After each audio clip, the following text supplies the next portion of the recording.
Hello, scholars, and welcome to week 2 of the course. Again, we are going to be talking about some subject matter related to some of the topics that are going to be covered this week. I am Dr. Twyla Williams, and I love research. I always start off like that. Welcome again. This week, we're going to explore some qualitative designs. We've been talking about method the last two times that we spoke, but we're going to talk about some qualitative designs right now. And for doctoral students, understanding qualitative designs is crucial because these designs serve as the foundation for conducting meaningful and impactful research under the umbrella of the qualitative method, which we've been talking about. Again, I want to reiterate the note or the comment that I made, I think the first time that we met. For the purposes of this course, when we refer to a method, we are specifically speaking of qualitative method or quantitative method only. And when we refer to the word design, we are speaking about the different types of qualitative research under the heading of qualitative method. Remember that in your readings, you may see that seasoned researchers use these two terms of method and design interchangeably. However, for the purposes of this program and this course, it is very important that you understand the differences between a method and a design. They really, really make a big difference, especially when you're formatting your problem and your purpose statements. So we need you to understand the differences here for a dissertation in this particular program. Qualitative research designs encompass various techniques that prioritize understanding human behavior, just as we've talked about before, from the participant's perspective. And today we will discuss several prominent qualitative designs. There's tons, but a few of those, their applications and their unique characteristics, most of which we will cover in different weeks in this course. Some we won't, but some we will. And so, as an overview, of the qualitative research designs, here are some that we're going to go into a little bit more detail in this particular recording. And then some of them you will also approach in upcoming weeks related to your study in this particular course. And so they are as follows. I'm going to name about seven or eight. Descriptive. We'll talk a little bit about case study, narrative research, the design of phenomenology, the design of ethnography, grounded theory, which is a design, and others that will actually be covered in this course are Delphi method and action research, but I'm not going to really cover those today. But you will get more about that in one of your weeks coming up. As I said before, each qualitative design has specific goals and guiding questions and processes for data collection and analysis. And so let's start with the descriptive design. Okay, the descriptive design has the purpose of gaining a detailed understanding of the individual's descriptions, thus descriptive descriptions. Makes a lot of sense. And even when you think about the problem and purpose statements, they will have the word describe in those particular statements, which kind of alludes to the fact that it's a descriptive, qualitative descriptive study. Okay. Um, Data collection for a descriptive study can include interviews, focus groups, observations, document analysis, and even field notes. Okay, so there's an array of things that we can use there. And the analysis is more so of a data organization, thematic analysis, descriptive summarization of findings, and an iterative review grounded in the participants' experiences. So being able to go over that and make sure that you haven't missed anything several times to be able to come up with these themes, these codes, and these themes that are needed to answer your research questions. An example of a descriptive study title would be The Descriptions of Caregiving for Individuals with Dementia. Insights for family from family caregivers. Okay, that's a potential title. And so descriptions of caregiving for individuals with dementia, insights from family caregivers. And so this would be a descriptive study talking to family caregivers and describing what that caregiving experience is for their loved ones that have dementia. Okay. Next design that we can speak to is the case study design, the qualitative case study design.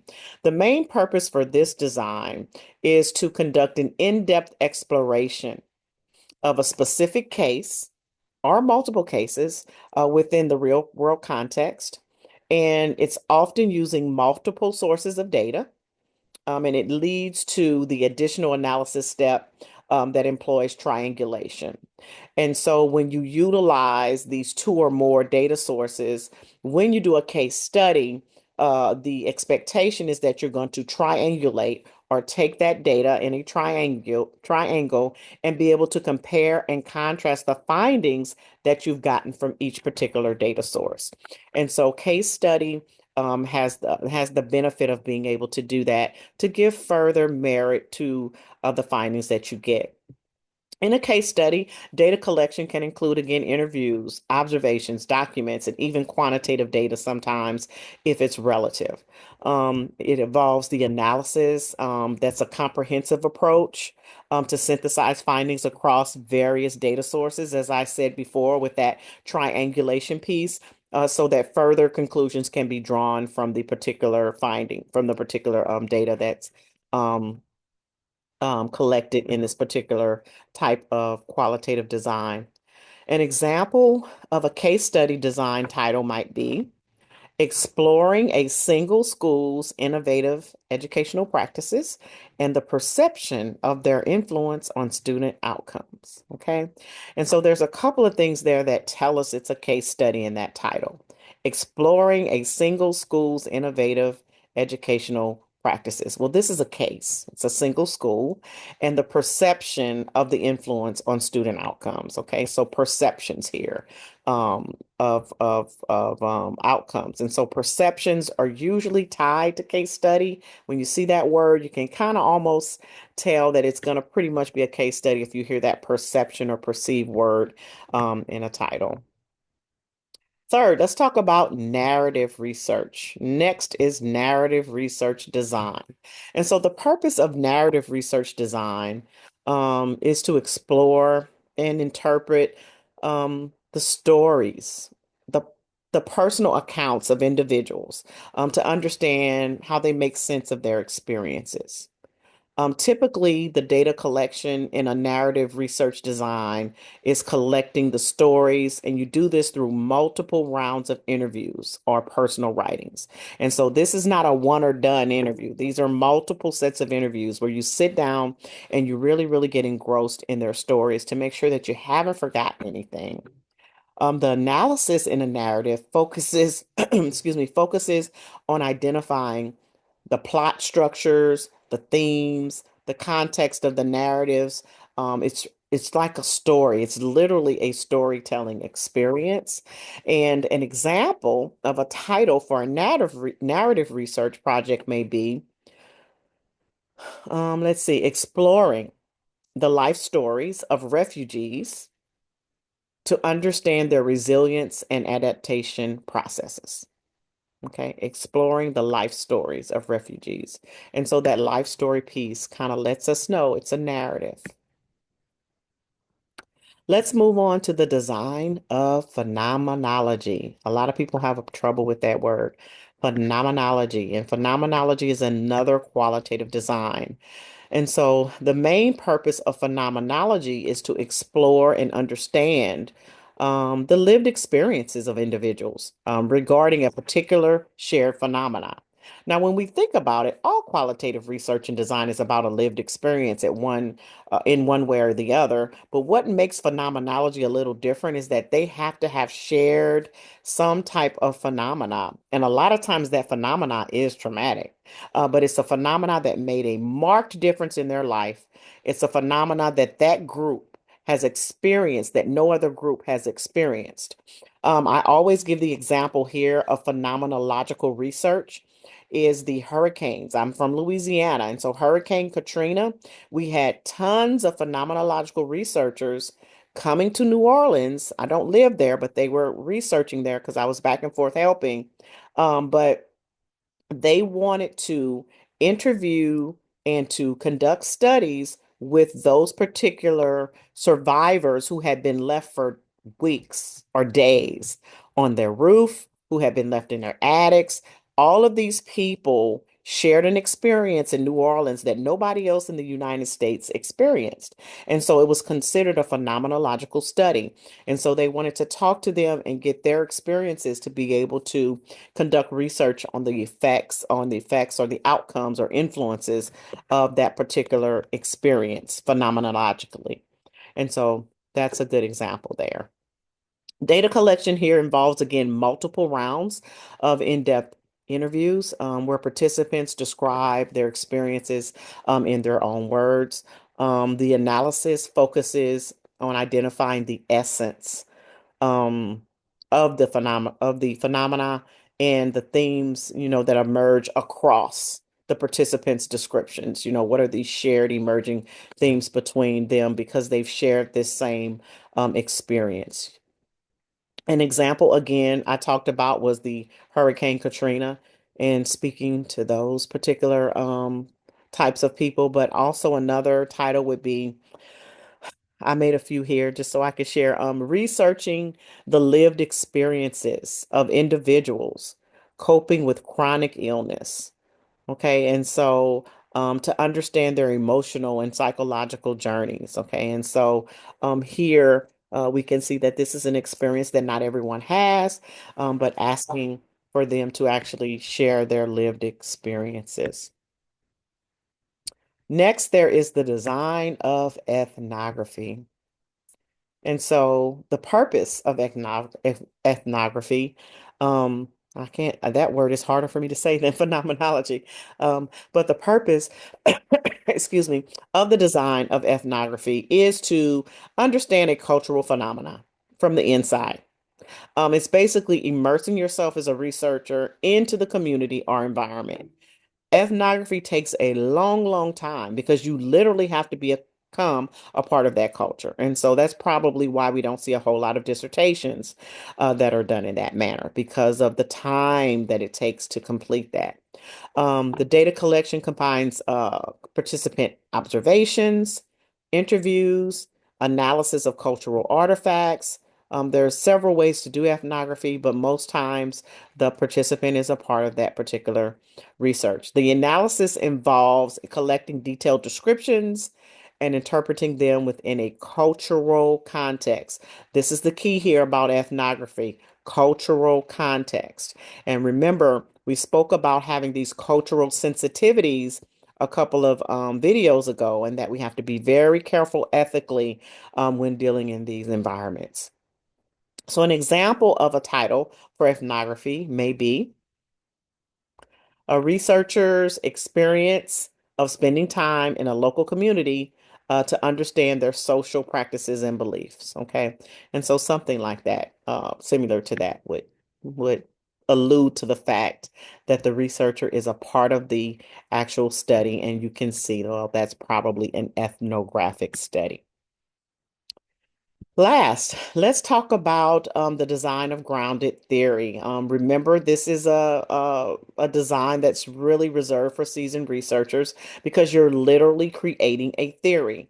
All of these theories that we are asking you to look for to see which one best applies to your study so that you can use it as a lens to qualitative, be able to align your study. Well, that's what a theory is. And so you would have to literally develop one. Okay. And so again, that's not something that's usually done in a dissertation. But the purpose is to generate or discover a theory, and it should be grounded in data that's systematically collected and analyzed.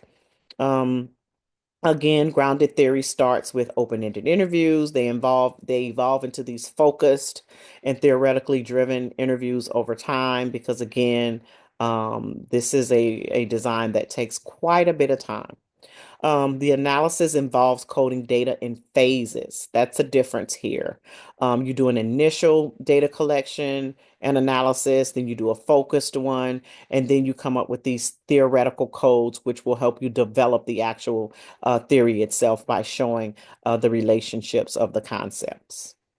So, an example of a title for grounded theory may be when you're exploring how new educators can adapt to a teaching practice. You can lead to creating theories on pedagogical identity formation, something like that. From looking at the pedagogy of those new educators and their teaching practices. So that's just an example there. So, what do we do to make sure that we choose the right design? Well, there's a couple of things that we can think about. We talked about choosing the right method before, but here are some things that you can consider when you are thinking about which design is most appropriate under qualitative research for you. First of all, again, we look at that research question. Ensure that the qualitative design aligns with what you are trying to understand or uncover.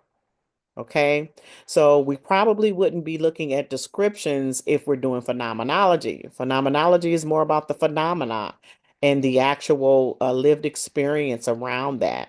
Okay, if we're looking at cases, we probably would not be doing a grounded theory because grounded theory is about creating a theory, not looking at cases. And so we have to make sure that that research question uh, that it's our design choice aligns with the research question. Another thing we can look at in making a design choice is what is the context? What is the relevance of the qualitative design to the setting and the participants involved in your research? Again, is it a good fit according to the definitions and the parameters of that particular design? You need to choose wisely.